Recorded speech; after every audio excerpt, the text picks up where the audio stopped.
How important are maintenance phases between push and fat loss phases in average duration?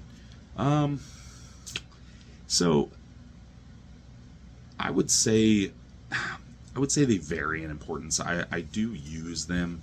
So a couple examples, like one example might be if the person's a PD user, you're probably not going to want to be like peak androgen, peak food, and then all of a sudden drop everything all at the same time. It's probably not a great environment for muscle retention. So maybe you would have to run some sort of a maintenance phase where you're letting hormones stabilize down a little bit, maybe bring food down a little bit to ease some of that strain on the digestive tract. That's kind of your maintenance phase for 2, 4, maybe 6 weeks, maybe even longer if their body composition is still okay before you drop into that fat loss phase. So that would probably be like a common scenario that you would use it, and you could even do that for non-enhanced people as well. If you